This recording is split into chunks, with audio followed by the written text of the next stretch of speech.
Hello everyone and welcome back to my channel. My name is Angel and today I have to talk about this to you.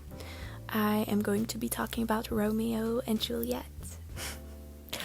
First of all, if you don't know what Romeo and Juliet is, it is a love story written by William Shakespeare the third. No, I don't know. Probably not the third. But it's written by him and it was written like a long time ago. In England, and it's about this love story between two very young people. I believe they're 14. I think Juliet is like 13 or something. But it's in Italy, and it's like this love story between like the two childrens of like these families that have a feud, and then there's like, it's very dramatic, and then at the end I think it's, they drink poison, etc. It's a very beautiful story. Okay, don't get me wrong, I love the story. But here's what I've been thinking. Because, you know, in the media and everywhere around you, every story that has ever been written like a long time ago are always perceived a certain way. And I think about that a lot. For example, when you read a book, you read it in like a modern, contemporary view. Like you see it like from 2022, 2022, and you see, oh yeah, I guess they had forks then, yeah. But what if William Shakespeare wrote Romeo and Juliet satirically? Because I was thinking, you know, after my big breakup with my ex-boyfriend, he broke up with me, and it kind of like shattered things around me, and I was thinking, you know what? This is like, love can be so ridiculous. And then it hit me. What if Romeo and Juliet was just satire, you know? It's just so overdramatic, the whole thing. And although, you know, it's not written in 2022 English, it's written in not 2022 English. And it makes you think, what if, you know, some of the words that are written in the original play, what if those are like stupid words that I mean, they're not stupid, but maybe, you know, they might sound satirical, you know? Do you know what I mean? Like, when you read something in a way and you just know that it's satire, like maybe they knew but we don't know, and then no one, like, they forgot to tell their kids that, oh yeah, by the way, you know, like the people from when the story came out. I know it's like but you know, like, what if? Because there are different ways to read stuff. You could be, okay, so let's say there's a story about a penguin eating chicken, you know, oh my god, no, maybe not chicken, but like he's eating broccoli. So the penguin, so in like a non-satirical way, you could say, oh yeah, the penguin is eating a broccoli. That's it.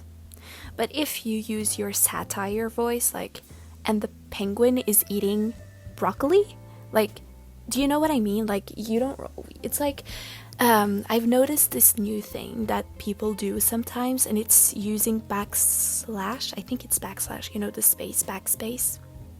That one, or that one. I think it's that one. And then they say S behind it, meaning satire.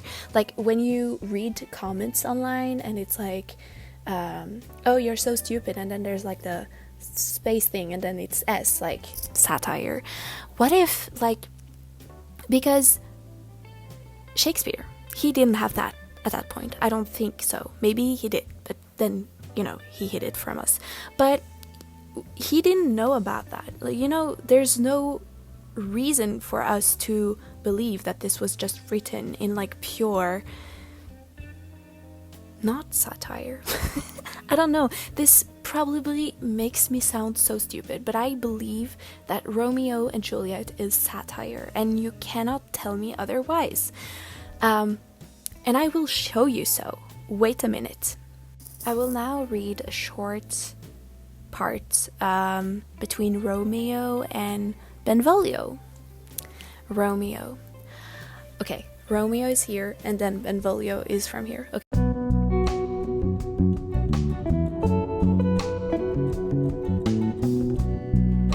Okay, just so you know. Out of her favor, where I am in love. Alice.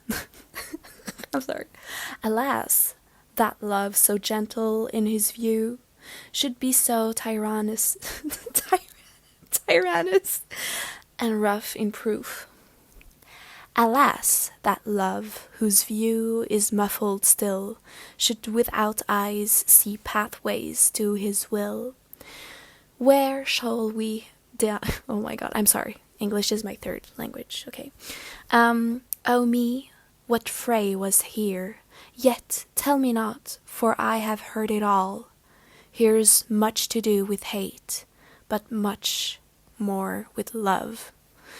Why then, O brawling love, O loving hate, O anything of nothing but create, O heavy lightness, serious vanity, misshapen chaos of well-seeming forms, feather of lead, bright smoke, cold fire, sick health, still waking sleep, that is not what it is.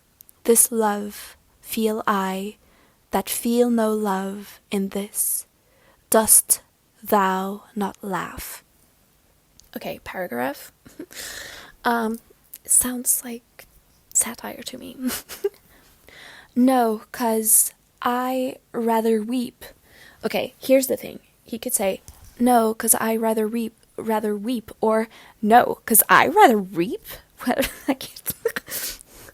Good heart at what? Good heart at what? Like, good heart at what? You know, there are different ways to read things. At thy good heart's oppression. Why such is love's transgression? Griefs of mine own lie heavy in my breast, which thou wilt propagate, to have it pressed with more of thine. This love that thou hast shown doth add more grief to too much of mine own. Love is a smoke raised with the fume of sighs, being purged, a fire sparkling in lovers' eyes, being vexed, a sea nourished with lovers' tears. What is it else? A madness most discreet, a choking gall, and a preserving sweet. Farewell, my coz. And then Benvolio. Soft, I will go along, and if you leave me so, you do me wrong. Tut, I have lost myself. I am not here. This is not Romeo. He's some other where. Oh, tell me in sadness, who is that you love? Now, as I said, it is difficult to read old scriptures, old letters, old stories, without really knowing, the tone of the story. Unless it says, this is a haha story on the front of it, It might be difficult for people in the future to know if it's meant as satire or not. I believe, for example, something that is like kind of silly. Let's say Mean Girls. It's silly, right? Imagine just giving that DVD. First of all, the future will be like, oh, what is this? Give that DVD to someone in the future, 300 years in the future, and they get this and they're like, wow, this is a beautiful story. And then, you know, they watch Mean Girls, they don't get the humor because they're in the future and they don't think that it's funny at all. They just see it as a piece of history and they see it as something serious, you know? So why should we just believe that Romeo and Juliet is just a simple love story when it might also be satire love story? Because also, like, the poisoning at the end, I feel is a little dramatic, and I know it's like a dramatic love story and all of that, you know. I like the story, but it is a little dramatic, you know. And another point that I have is that I sometimes write stories for myself, just no one else to see. And I always have this tone in my writing that is very, like, satirical. Like, nothing is really serious. I don't write, you know, Victor Hugo or Balzac. I just write, like, really silly stories. But what if I gave all of these, like, really short, stupid stories to someone who did not understand my tone? They would either say, oh, this is genius, or this is the worst thing I've ever seen. Please burn your laptop. You know? And, you know, like, if I don't have to tell anyone in the modern age, but what if I gave my satirical stories to someone who is not from my generation and probably yours, but someone who is, like, I don't know, 100 years old, 120, I gave it to them, or I started reading it to them, they would not understand anything. They would just be like, okay. So yeah, that is, like, my point about Romeo and Juliet. Further than that, there are a lot of theories around Shakespeare and his writings, and I've always loved Shakespeare. He has written so many good pieces, but I just had to reflect on this particular story that has ruled a majority of my life. You know, when I was younger, I always wanted a love that was as true and fast as Romeo and Juliet. And in my life on Earth, I have learned that it is possible, but it might not always last, sadly. So, yeah. I think I'm done with telling you why I think Romeo and Juliet is satire. I truly believe it. And that's all. That's all I have to say for now. And yeah, if this video if this video gets, like, a lot of views and everything, I will play the entire Romeo and Juliet story with a satire undertone. So yeah, thank you so much for watching my video. Leave your thoughts below, and if you're a Shakespeare fan, please don't, like, I'm just saying this with love, you know. It's not a personal attack. The only personal attack it would be on would be Shakespeare himself, and he is sadly no longer with us, so that would be a little hard. So yeah, be kind with each other, and yeah, Romeo and Juliet is satire. Bye!